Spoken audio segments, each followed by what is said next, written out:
video is brought to you by W Energy. Make sure you use promo code SqualorMan446 for 10% off your next order. Hey, what's up, everybody? This is Preezy from Listen Up, Listen In podcast. This is a podcast discussing different topics that will help us motivate, educate, differentiate, heal, laugh, grow, and improve ourselves throughout our daily lives. With my special co-host guest, trust me, you are going to laugh and have a good time.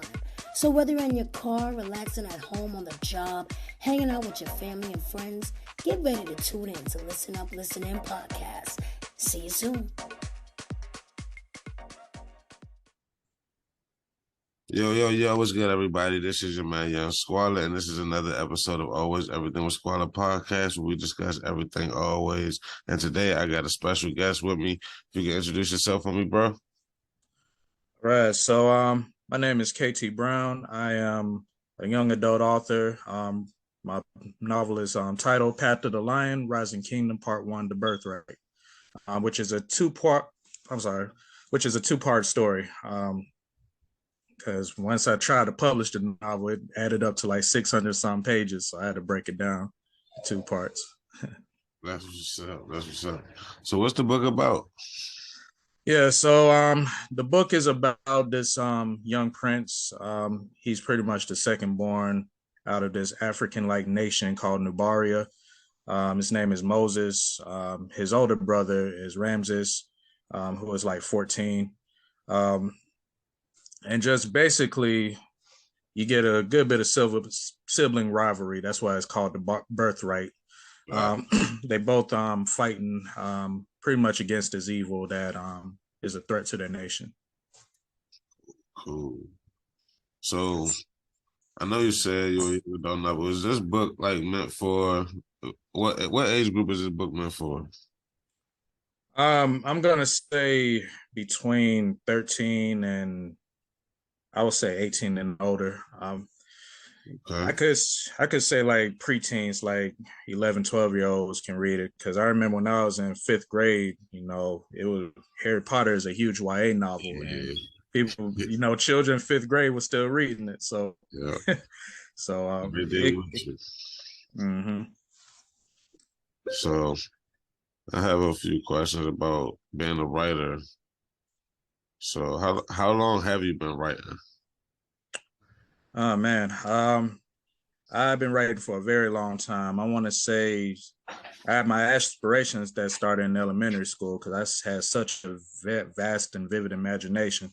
So it came from elementary all the way down to middle school. I started writing like little fan fiction pieces, short stories. Started writing poetry. In the 12th grade, I was pretty much into hip hop, so inspired by hip hop, wrote poetry, and just continued to writing down the line. Poetry and I would say the fantasy world. Okay. Which one do you prefer? My first love is prose, so that's the fantasy, writing, just writing fantasy fiction. Yeah, just growing up with my dad, he had a whole collection of DC Marvel comics, and it took me to see Star Wars, and just inspired me. Definitely.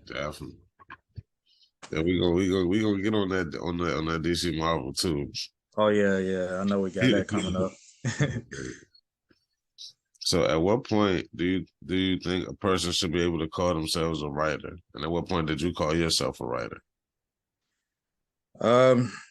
It just got to be a calling for you, some people, I know plenty of people that didn't consider themselves a writer until they reached like the age of 50, 60 some years old. There's some people that's in their 20s that start to consider themselves a writer. Right. For me, I was about 19 years old when I fully considered myself to be a writer. I knew past that age, not past that age, but before that age, I was a writer. But, back then I was young, I wanted to be an athlete, play sports, just another young man coming up in age. But but once I gave all that up, I knew at the age of 19, this is what I wanted to do fully. And I just worked my way up. Okay, that's what's up. So you said you want to do it. You want to be writing full time. I'm hoping one day, but right now, I'm just writing part time while I'm teaching higher ed. Okay. So I'm an English teacher, which is pretty much making the money right now. But that's cool. I'm also trying to promote literacy. It's more than about just making bread. Yeah, I'm doing some stuff for teacher appreciation too. Whenever when it comes up, I'm gonna remember you. Okay. Definitely be in touch about that. Okay. Cool. So let's see what are the most important elements of a good piece of writing? Some of the elements of a good piece of writing. So I teach this to my students too, especially my 101, 102 students, my dual enrollment students. You want to follow the writing process. You got pre-writing, which outlining your work will help you out big time. Just in case you get stuck, you can go like my mentor Jeff taught me this when I was at Converse University. He taught me something called B points. It was like Act 1, Act 2, Act 3, and each of those acts, you had different. I won't say different scenes, but in novel form.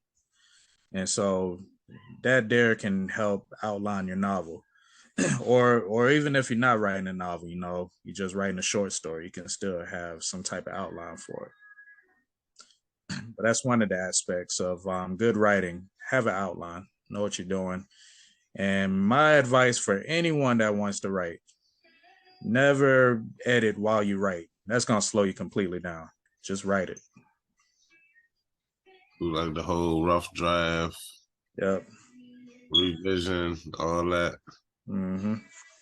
Yep. Yeah. Yeah, because if you don't follow that writing process, man, you're going to be stuck. That's crazy. It's going to be hard. That's crazy. Because I remember back in high school, man, they used to stress that. I'm remembering school days. Oh, yeah. Man. So, in your personal creative process, how do you develop your characters for your books?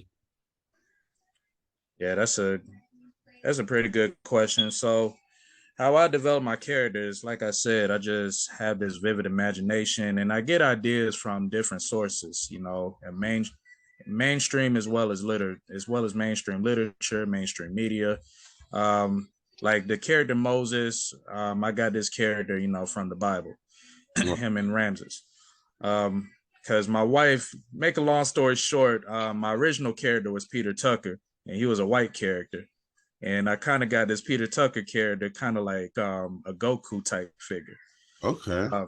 And then Moses, I got him from the actual character from the Bible, but at the same time, he has that like Black Panther type, Dragon Ball Z type powers, So it all just comes from the stuff that I see and the stuff that I read, and those characters just develop in my head. That's what's up. So you mixed anime with the Bible a little bit. Yeah. That's what's up. So what part of the book was the most fun to write? The most fun is always the action, because every chapter, if you would read my book now, the longest chapter will be all the action in it. Okay, that's what's up. Compared to the chapters that slow completely down, is condensed to less pages.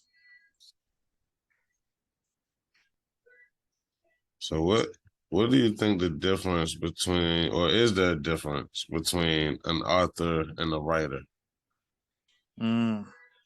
Well, I would say an author is just a person who writes books. So that's like children's book, novel, short story, novella, and whatever's down the list. Writer is just something in general. You have all types of writers. So you have a novelist, essayist, poet, screenwriter, playwright. It's just different avenues as a writer. compared to just being an author. It's just strictly writing books. So, do you consider a poet? Like, what would the poet fall in the category of a writer or an author? It kind of goes in the category, I would say, in a way, an author, but it's kind of like in the middle, because you have some poets that's just straight spoken word. They'll say it from the top of the dome. Yeah. And I've been around poets that are like that when I used to go to them poetry venues. They used to like spit stuff from the top of their head, and I'm like, man.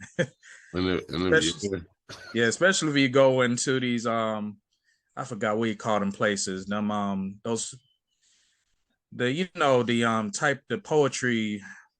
poetry slams. That's what it's called. Yeah, they be at it. So, poems that different types of styles of poetry on paper as well as on the top of the dome. That's similar to the griots. Okay. So, what writers most influenced you? I'm gonna say a few. I'm gonna name a few. I'll say mostly writers like George Lucas, Star Wars. Especially him being an independent filmmaker, and he was successful for over 30 years before he sold his company to Disney. Mm-hmm. So that definitely inspired me. Stan Lee with Marvel. And I'll say also Octavia Butler, the mother of Afrofuturism, which is the genre I'm writing in. Okay. Studying her inspired me as well as a writer. So I noticed you use characters from the Bible. So would you consider the book, would it be like more of a what am I trying to say? Would it be like a spiritual type of book? Like God's like religious, maybe, in a way? I would say in a way, I kind of mix the Bible with Igbo African culture.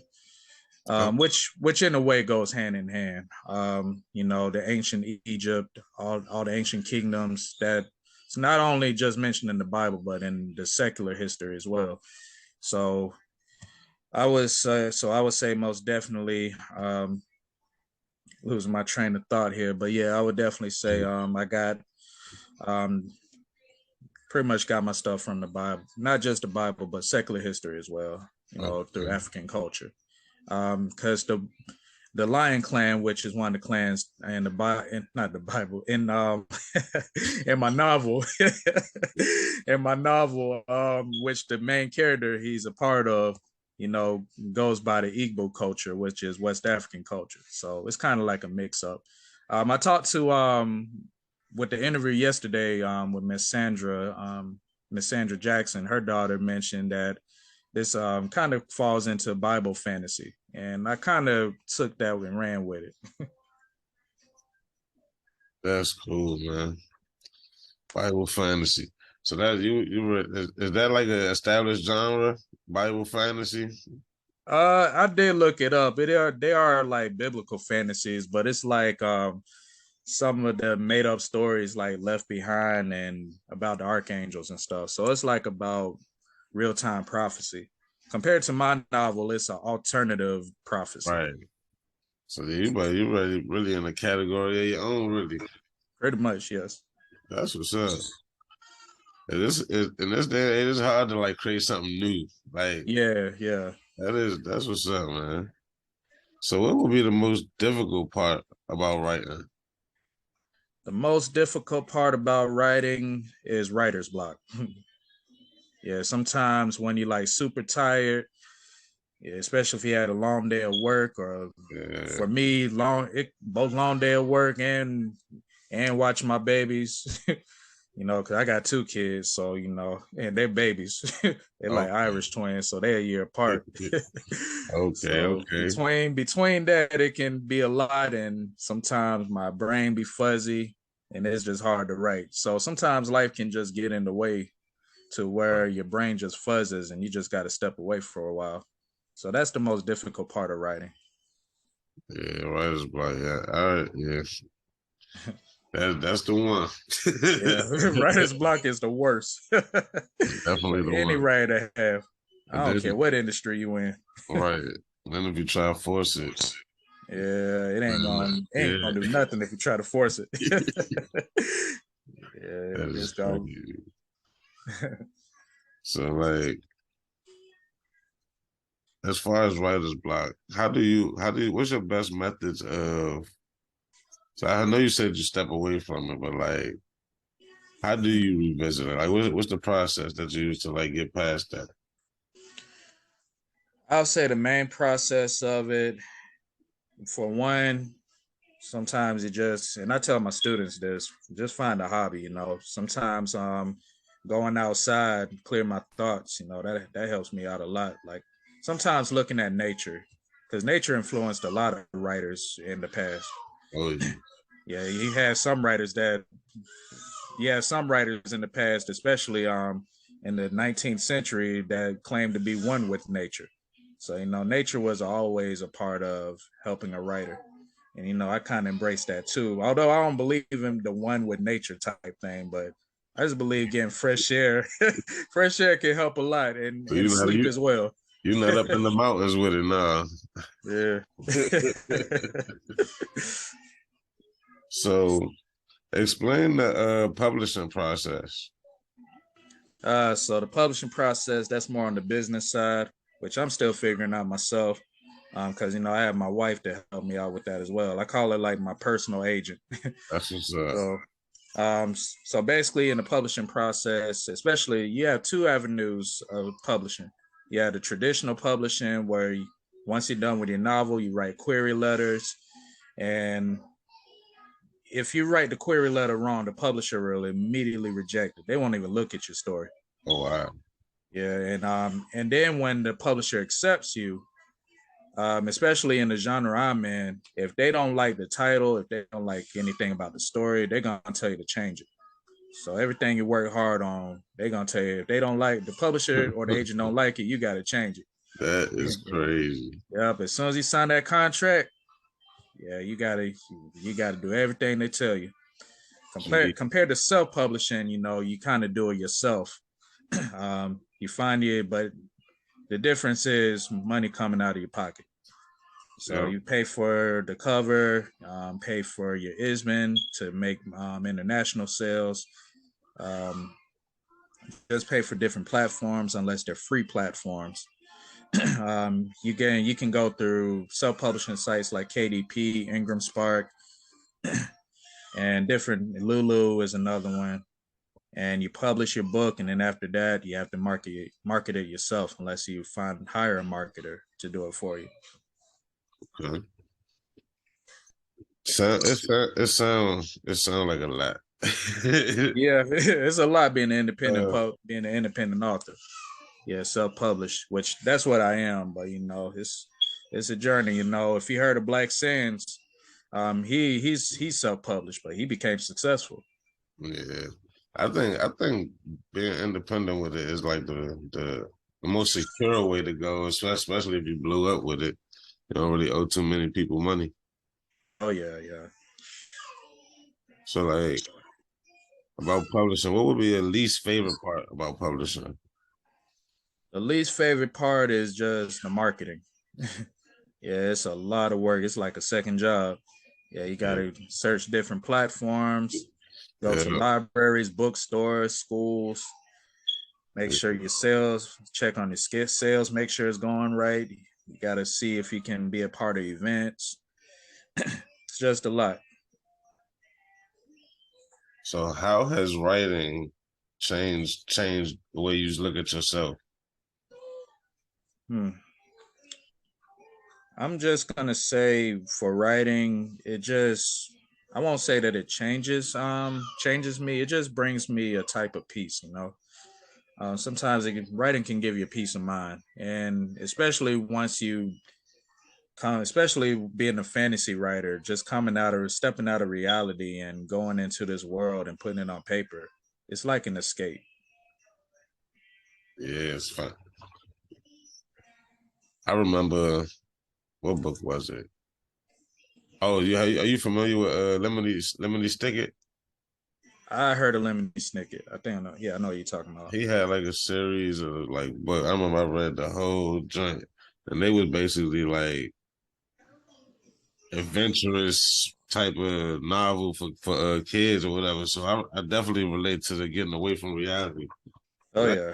I used to get in trouble in school for reading the book. I remember that all too well. Like I think I still got some of them books too. Yeah. So, Oh, wow. like speaking on that note, I am coming to an end of the interview. And so we got one more question. Well, two more questions. Okay. So this question is, what would be 3 books that you would recommend to the audience? 3 books I recommend. One could be a part of the same series. Yeah. Okay. So I would say one is Children of Blood and Bone by Tomi Adeyemi. It kind of reminds you of the African version of Avatar, the different clans, different powers. Oh, yeah. But it's based off of the West African culture, the Orisha culture. When you say the Avatar, you're talking about like the arrow on the head Avatar. Yeah, the last Airbender. Got you. Yeah, but it's more of like the Orisha Yoruba culture. She got it from. I would highly recommend anyone to read that. So that definitely sounds like something I want to check out. Oh yeah. And then she have part 2, which is Children of Virtue and Vengeance. In which that book, man, it turns up from the first novel. Okay. So yeah, you got a whole lot of war going on in the second part. Like, man, yeah, it just makes you want to read more. Definitely. And the third book I'm gonna say is Octavia Butler's Parable of the Sower. It's pretty much it's based off of reality, but it's based off of a future. And she written this in the 90s, and this takes place in our time now, the 2020s.